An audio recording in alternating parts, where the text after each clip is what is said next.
কিন্তু অল্প কথায় সমাধান হয় সরি বললে, এটা আমরা অভ্যস্ত না। আমাদের ছোট বলেন বড় বলেন, বড়দের ভিতরে তো নাই, বড়দের ভিতরে সরি বলা নাই, ওরা সরি বলতে শিখেই নাই। মানুষ যে ভুল হইতেই পারে, এটা ধনাঢ্য ব্যক্তিরা, প্রভাবশালী ব্যক্তিরা, আধিপত্যওয়ালারা, এটা এরা বোঝে না। এরা মনে করে আমাদের সব রাইট। এটা আমাদের সমাজে নাই। এটাই সত্য যে আমাদের সমাজের বিত্তশালীরা সরি বলতে শিখে নাই। এরা ভাবে, বাড়িওয়ালা ভাবে যে আমার কোনো ভুল হয় না, সব ভুল ভাড়াটিয়ার। মালিক ভাবে সব ভুল কর্মচারীর, আমার কোনো ভুল হয় না। প্রচলন নাই, আর এটাতেই আমরা অভ্যস্ত।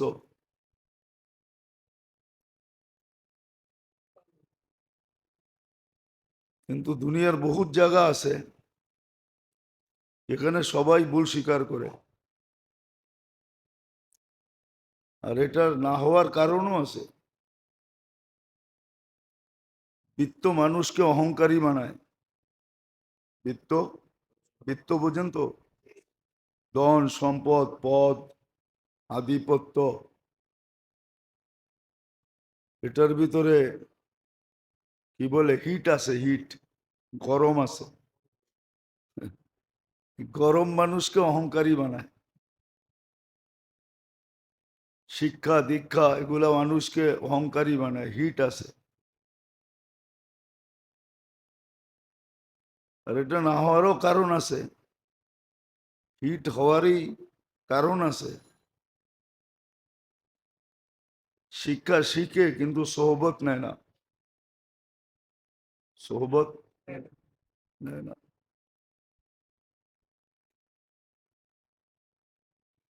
সোহবত নেয় না। তরবিয়ত যেটাকে বলে, তরবিয়ত নেয় না, তরবিয়ত নেয় না। কিন্তু হ্যাঁ, খাতা কলমে আছে, খাতা কলমে আছে, দেশের নিয়মের ভিতরে আছে যে প্রজাতন্ত্রের আমলারা প্রজাতন্ত্রের সাথে কেমন ব্যবহার করবে, ওটার কিন্তু বই আছে। যারা সরকারি চাকরি করে, প্রজাতন্ত্রের চাকর, কর্মচারী, সবার জন্য রুলস আছে যে প্রজাতন্ত্রের সাথে সে কেমন ব্যবহার করবে, অর্থাৎ জনগণের সাথে সে ব্যবহার কেমন করবে, আচরণ কেমন হবে। কিন্তু এটা শুধু বইয়ে আছে, বইটা বইয়ে থেকে যায়, অভ্যাস হয় না, আদত হয় না, আদত হয় না। উদাহরণ দিলে বুঝে আসবে। সমস্ত সেক্টরে কর্মচারী রাখা হয়েছে জনগণকে সেবা দেওয়ার জন্য, ঠিক না? হ্যাঁ, আর সে বেতন পায় জনগণের থেকেই, ঠিক না? কিন্তু সে চোখ দেখায় কাকে? চোখ দেখায় জনগণকে। বাবার বিষয় কিন্তু। আবার চেতা যাবে বললে, তারপরও বইলা ফেলি, ঠিক না? রোগ তো, এটা রোগ, জিন্দিগির রোগ এগুলা, এগুলা জীবনের রোগ। ডাক্তার যদিও বলে যে আমি সেবা দিই, কিন্তু ভিজিট তো নেয়, নেয় না? হ্যাঁ, নেয় ভিজিট, ভিজিট নেয় না, তাহলে এটা সেবা হইলো কোথেকে? আচ্ছা মানলাম সেবা হইলো, হ্যাঁ, তার তো বাবা উচিত, যেই ডাক্তারের রুগী নেই সেই ডাক্তার কান্দে যে আমার কোনো রুগী নেই, ঠিক না?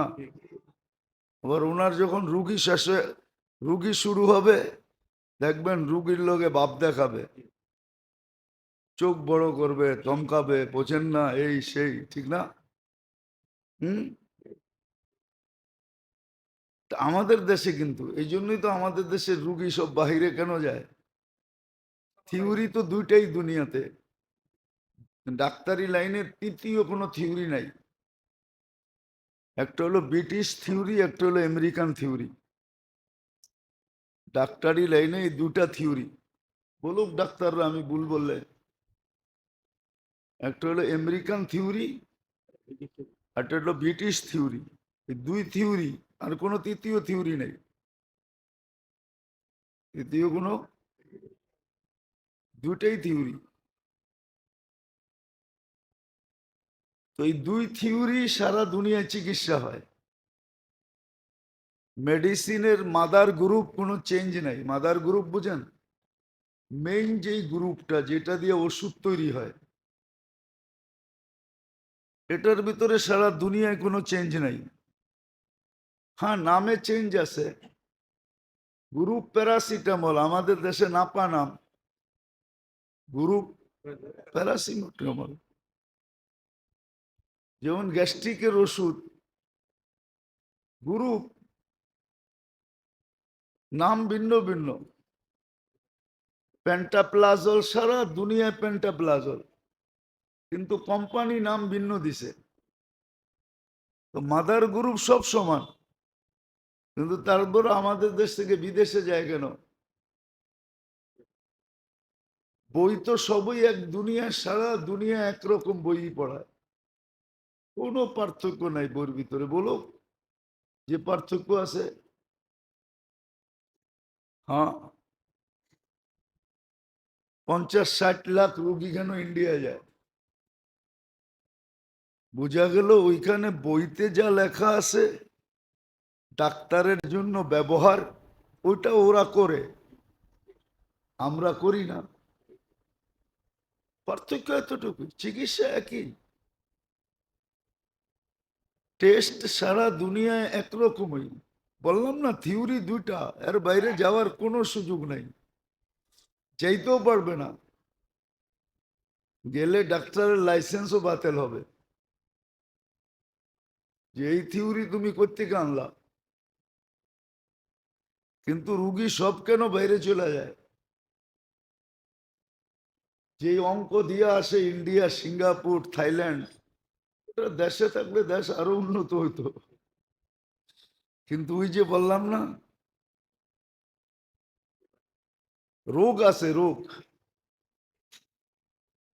কেননা শিক্ষার সাথে সোহবত নেই। হ্যাঁ, সোহবত ছিল, ছিল সোহবত, নাহলে ইন্টার্নি করায় কেন? ইন্টার্নিটাই সোহবত। ইন্টার্নিটা এটা সোহবত ছিল, সোহবত। সিনিয়র ডাক্তার প্রফেসরদের সাথে ঘুরা ঘুরা দেখবে সারে রুগী কেমনে দেখে, কিন্তু সারেই তো রুগী। ইন্টার্নিয়ালা শিখবে কোথেকে? সারেই তো রুগী, সারেই রুগী। আমার মনে আছে, আমার ছেলেকে নিয়ে যখন আমি ব্যাংকক চিকিৎসা করতে গেছিলাম, তো ওই ডাক্তার আমাকে জিজ্ঞেস করতেছিল তোমাদের দেশে কয়জন রুগী দেখে। আমি বললাম 50-60 জনের নিচে তো দেখে না। দেখো আমি 12 জন রুগী দেখি, আর 13 নম্বরের রুগী আমি নিজেই। 12টা রুগীর দেখার পরে সে ভিজিট নেয়, 5,000 বাত ভিজিট নেয়, 5,000 বাত বামরুংরাটে। 12টা রুগী দেখলে 60,000 বাত পায়, আর কত লাগে? সে বলতেছিল 13 নম্বর রুগী তো আমি নিজে, আমি 13 নম্বর রুগী কোত্থেকে দেখবো? তো সে বড় আফসোস করতেছিল যে তোমাদের দেশে ডাক্তাররা এত রুগী দেখে কেন। যে দেখেন, আমি নাম বলবো না, আমি চিনি, আছে কিনা জানি না, নিউরোলজিস্টের প্রফেসর ছিল, বড় নাম করা এশিয়ার ভিতরে। উনি সারা রাত্রে রুগী দেখতেন, এমনকি ওডিতে রুগী রাইখা উনি বাইরে যায় ব্যাডমিন্টন খেলতেন। হ্যাঁ, শেষমেশ ওনার ছাত্ররাই পাগল বলতো ওনাকে। নাম বলবো না, নাম বললে অনেকে চিনা ফেলবে, বেঁচে আছে কিনা জানি না। তো এরকম এগুলো জীবনের রোগ, জীবনের রোগ। শুধু ডাক্তার না, সর্ব সেক্টর। সহজে বোঝানোর জন্য বুঝাইলাম। আমাদের দেশে দেখবেন যেই দোকানে বেচা বিক্রি বেশি হয় না, ওরা কাস্টমাররে ধমকায়, এই মিয়া লাইনে থাকতে পারেন না, একটু আগে গেলে বিহেভ খারাপ করে। কিন্তু ও ভাবে না ওর মতো দোকান আরো আছে, ঠিক না? হ্যাঁ, আমরা মাঝে মাঝে দেখি তো সিএনজির লেগে লাইন ধরলে ওরা ধমকায়, মনে হয় যে ফ্রি দিতেছে আমারে। তো মাঝে মাঝে বলতে বাধ্য হই, বেটা ফ্রি তো দেশ না, ব্যবহারটা ভালো কর, তোর রোগ আছে মনে হয়। হ্যাঁ সত্য, এটি রোগ, জীবনের রোগ এগুলা। চিকিৎসা জরুরি। আপনি মানুষ বড় দামি, সর্ব সেক্টরে দেখবেন এগুলা রোগ। এটা আমার ভিতরেও আছে, সবার ভিতরেই আছে, কিন্তু চিকিৎসা হওয়া চাই। কেননা শরীরের রোগ নিয়ে যত সচেতন আমরা, জীবনের রোগ নিয়ে এত সচেতন না। হুম, সচেতন না, সচেতন আমরা না। রিক্সাওয়ালাও দেখবেন মাঝে মাঝে আপনাকে ধমকাবে, অথচ রিক্সা চালায় খায়, ওর রুটি রুজি এটার ভিতরে। এই জন্য এটা রোগ। নবীকে আল্লাহ নিজেই বলছেন, লাউ কুনতা ফাদ্দান গলিদাল কলবে, আপনার ভিতরে আমি দুনিয়ার সমস্ত আকর্ষণ, সৃষ্টির ভিতরে এমন আকর্ষণ নাই যে আকর্ষণ আপনার ভিতরে না দিছি। আপনাকে আমি আকর্ষিত বানাইছি, যে আপনাকে দেখবে আকর্ষিত হবে। কিন্তু তারপরও শিক্ষা দিছে, লাউ কুনতা ফাদ্দান গলিদাল কলবি লানফাদ্দু মিন হাওলিক। আপনিও যদি একটু কঠিন হন, মানুষ আপনার কাছ থেকে দূরে সরে যাবে। এই জন্য মুসা আল ইসলাম বড় জালালি ছিলেন, আর হবেন না কেন? আল্লাহ বড় বড় মোজেজা দিছিলেন, ওনার যুগের ভিতরে শ্রেষ্ঠ, ঠিক না? তারপরও বইলা দিছে কুলা আলাহু কাউলান লাইয়িনা, ফেরাউনের সাথে নরম কথা বইল, শক্ত বইল না। তরবিয়ত এগুলা, এগুলা কি? তরবিয়ত। এই জন্য আল্লাহ রসুল রোগ এগুলা চিৎকার দিয়েছেন যাওয়ার সময়, অমা মালাকাত আইমানুকুম, অধীনস্থের সাথে ভালো ব্যবহার করো। এই কথা সবসময় ভাইবো যে তোমার অধীনস্থ আল্লাহ বানাইছেন, না বানাইলে কি করতে? তোমার গাড়ির দরজা কে খুলতো? হুম? তোমার জুতা কে সিধা করতো? তোমার সেবা যত্ন কে করতো? কেউ তো করতো না। তোমাকে এমন অ্যাবিলিটি দিছি যে তুমি 10 জনকে কর্মচারী রাখতে পারো,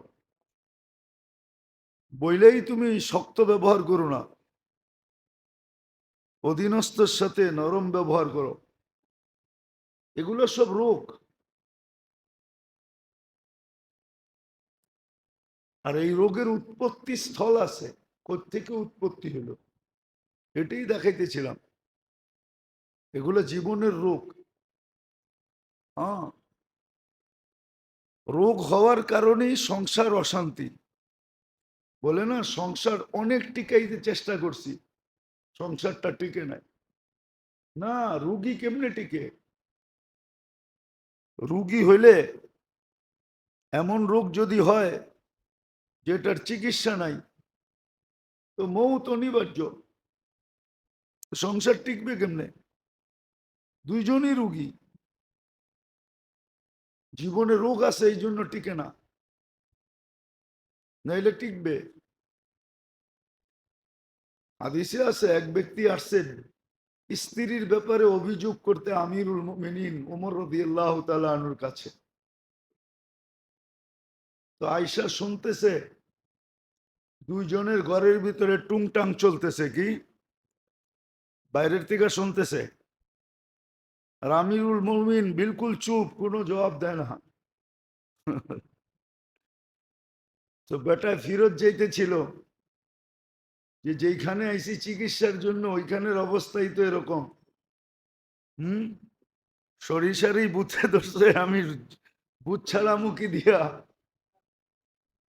তো ওমর রাদিয়াল্লাহু তাআলা বলতেছে, ভাই কি জন্য আসছো, যাস কেন? সমস্যার সমাধান হয়ে গেছে। দেখাই তো হইলো না, সমাধান হইলো কি কইরা? যেটার অভিযোগ দিতে আসছিলাম ওটা তো আইসেই শুনলাম আপনাকে টুংটাং চলতেছে।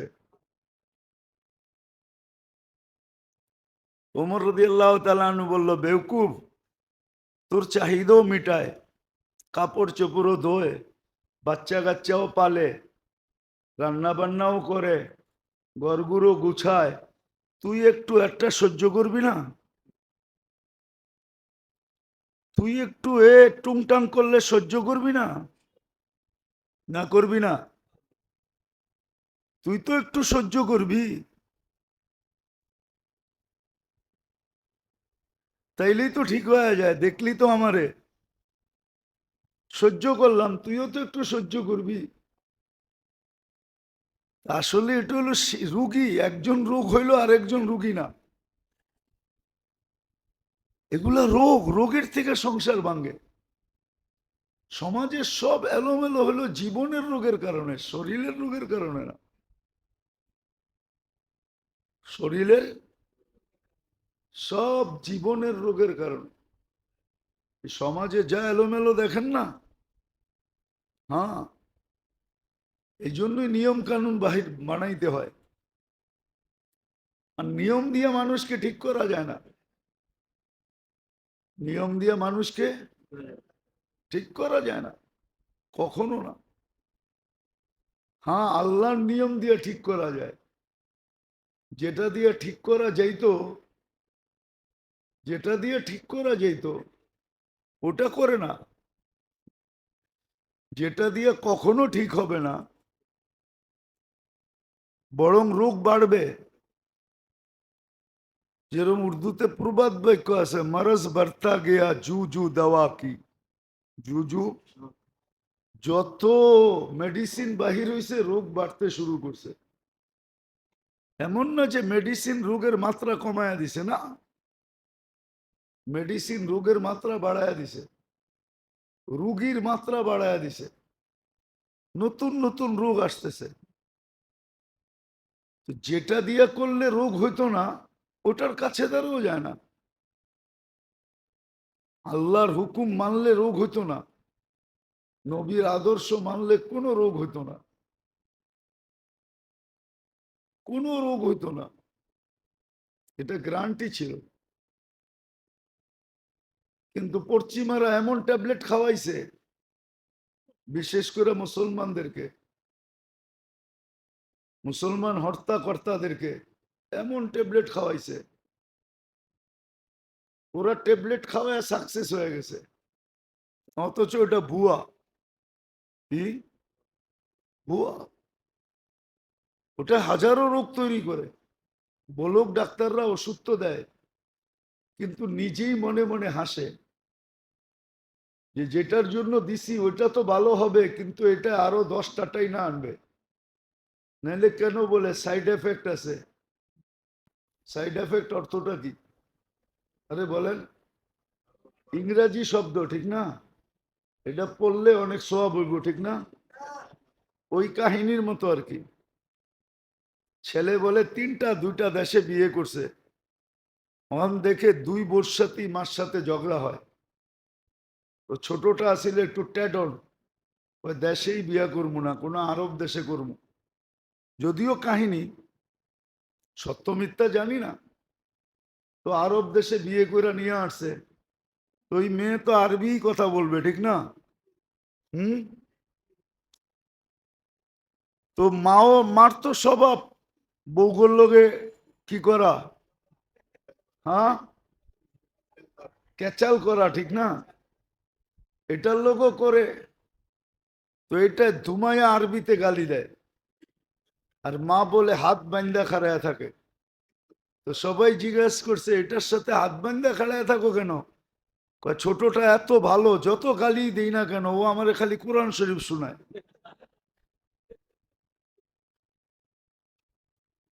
তো আমরা ইংরাজি শুনলে মনে করি কোরআন শরীফের উপরে। না, দেখেন না, আমি তো মাঝে মাঝে হাসি। অনেক সময় তো দেখা হয় রাস্তাঘাটে, দেশ বিদেশে। হুম। দেখবেন কথা বলার সময় বাংলার মধ্যে মধ্যে ইংরাজি বলে, ঠিক না? এখানে ভাড়া থাকি, আমি যেখানে ভাড়া থাকি, এই জায়গা আলারা বিল্ডিং বানাইছে 111-এ। আজ পর্যন্ত বসবাস করতেছে, কিন্তু বুঝা পায় না, ডেভেলপার বুঝায় দেয় না। ডেভেলপার ও খালি দেখায় এই সমস্যা, এই সমস্যা, এই সমস্যা, এই সমস্যা, কিন্তু সার্ভিস চার্জও নিতেছে। অস্ট্রেলিয়ান গাই দোয়া দোয়া খাইতেছে। রুগী রুগী ভালো আছে যে এমনও না। হ্যাঁ, বিতর্কত খবর নিয়া ওই আমার জমিন যিনি নিছে উনি আমাকে দেখাইতেছে, হুজুর এই যে এই ফ্ল্যাটটা বানাইলাম, বারিন্দার এইখান দিয়ে একটা নামাজের জায়গা বানাইছি আমি, রাত্রে যাতে নির্জনে আবাদত করা যায়। আর তোর ইবাদতের গুলি মার তুই। হ্যাঁ, কেন আল্লাহ তো সব মাফ করবে, হুকুকুল আবাদ মাফ করবে না। আমি আপনাদেরকে জাবেরতে বাইর করে হাদিস দেখামু। এক ব্যক্তি আছে, কিচ্ছু করবে না, শুধু ছোট একটা আমল করবে, যার কারণে সারা রাত্র দাঁড়ানোর সোয়াব পাবে, সারাদিন রোজা রাখার সোয়াব পাবে। আবার আমাকে বলতেছে আবাদতের জন্য একটু নির্জনতা লাগে, তো আপনারা হুজুররা বোঝেন না। কিন্তু আমাকে কিন্তু পাঠাইছে যে ওই যুগে উনি একজন মিনিস্টার ছিল, মিজানুর রহমান সিনহা সাহেব আমাকে পাঠাইছে। তখন ভালো সম্পর্ক ছিল, উনি তখন রানিং মিনিস্টার, পাঠাইছে। কিন্তু আমার তো ব্যাকগ্রাউন্ডের পরিচয় দিইনি আমি, আমি তো কষা কাটাল না। এতটুক পরিচয় আজকে দেই আপনি করে। জাহাঙ্গীর মোহাম্মদ আদেলের বাপ বিয়ে করছে আমার আপন ফুফুকে। জি, পরিবাগ আমার ফুফুর নামে, আমি ওই ফ্যামিলির ছেলে। আমার ফুফুর নাম ছিল পরি বিবি। পরিবাগ জাহাঙ্গীর মোহাম্মদ আদেল, সোভানবাগ এটা আদেলদের ছিল, ওর বাবার ছিল। এমনি দেখে চেহারা দেখে বিয়ে করে নাই, ভিতরে পিছনে পিছু ছিল। আগে তো বিয়ের সাথে বংশদিকা করতো। দুঃখে বললাম আপনাদেরকে আজকে। আর এখন ওইখানে কাঠা ওরা বিক্রি করতেছে 60 লাখ টাকা, আর আমার 9 কাঠা আমাকে দিছে 2.5 কাঠা। হ্যাঁ, 2.5 কাঠা দিছে, কিন্তু আমার ছেলে পেলেও পাবে কিনা আমি জানি না। এরকম আরো আছে রোগ, এগুলা রোগ। এই জন্য আপনাদের পায়ে হাত দিয়া বলি চিকিৎসা করে। আর চিকিৎসার সবচেয়ে বড় ওষুধ ইস্তেগফারে অভ্যস্ত হওয়া, নাইলে বকতে হবে। এই উম্মতের বোকার সুযোগ ছিল না। আল্লাহ যে ইস্তেগফার দিছেন এটা অভ্যস্ত হইলেই হইতো, আর হুকুকুল আবাদ থেকে বাঁচলেই হইতো। আজকে কেউ হুকুকুল আবাদ থেকে বাঁচে না। মনে করে না যে গায়ের কোনো হক আছে, ও বিশ্বাসই করতে চায় না কর্মচারীর আবার হক কি, ঠিক না? হক তো সব কার? কেন বেতন দেয় কে?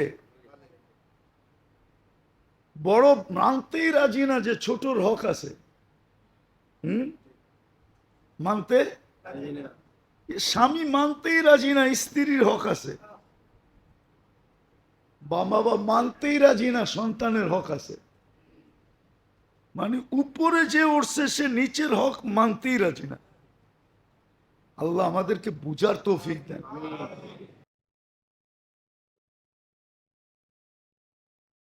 অতীত জুমা থেকে কথা চলতেছিল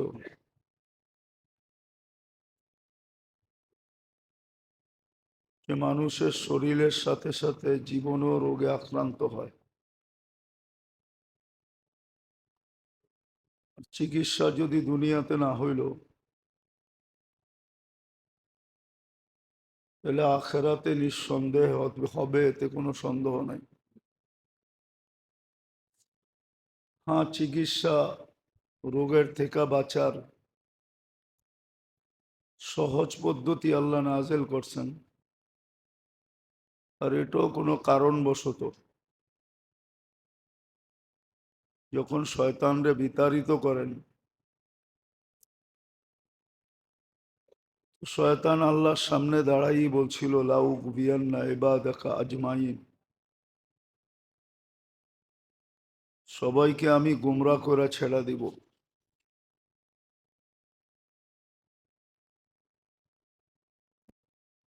আর বর্তমান প্রেক্ষাপট দেখলে এটাই দেখা যায় যে সচেতন না হওয়ার কারণে অধিকাংশ মানুষই ওই দিকে দৌড়াইতেছে যেদিকে দৌড়ানো শয়তান চাইতেছে। খুব কম মানুষ পাওয়া যায়। আর আল্লাহ এটাও বলছেন, আল্লাহও এটাই বলছেন যে কম মানুষই পাওয়া যাবে। কালিলুম মিন ইবাদিয়াশ শাকুর, শুকুর গুজার বান্দার সংখ্যা খুব কম, যারা নিজেকে দুদক থেকে বাঁচানোর জন্য, আল্লাহর নারাজগির থেকে বাঁচানোর জন্য সচেতন থাকবে, এরকম লোকের সংখ্যা খুব কমই। তো যেটা বলতেছিলাম, বুঝাইতেছিলাম, শয়তানের অঙ্গীকার ছিল প্রত্যেককে গুমরা করে ছেড়ে দিব। ফেরেশতা বহুতবার কাঁদছেন, ফেরেশতাদের কান্নার ভিতরে এই দিনও একদিন, এটাও একদিন, যেদিন শয়তানকে বিতাড়িত করেন আর শয়তান বলছিল যে সমস্ত বন্দাকে গুমরা করে ছেড়ে দিব।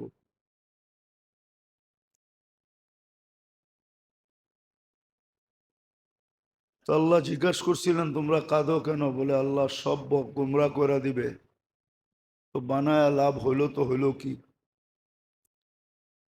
একজনও তো বাঁচবে না। তখন আল্লাহ ইস্তেগফার নাজেল করছিলেন। আর ইস্তেগফার নাজেল করার পর আল্লাহ অঙ্গীকারও করছেন, মাজালা ইয়াস্তাগফির আকফির, যখনই মাপ চাবে মাপ করে দিব। কিন্তু আসলে কম মানুষই তো ইস্তেগফারে অভ্যস্ত, বহুত কম মানুষ, যুবক বলেন, বৃদ্ধ বলেন, শিক্ষিত বলেন, অশিক্ষিত বলেন, ইস্তেগফারে খুব অভ্যস্ত কম। যদিও হাদিসে ছিল লাজিম আল ইস্তেগফার, মান লাজিম আল ইস্তেগফার, যে ইস্তেগফারকে নিজের সঙ্গী বানায় নিছে। অথবা কোরআন ও হুকুম ছিল ওয়াস্তাগফিরহু, ইস্তেগফারের হুকুম শুধু এক জায়গায় না, বহুত জায়গায়।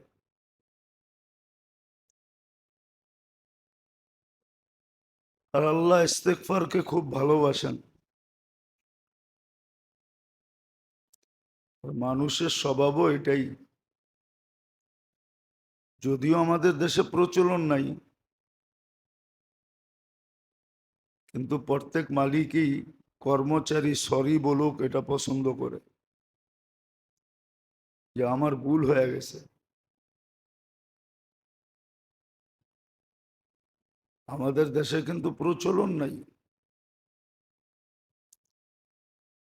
ভুল করেও নিজের ভুলটাকে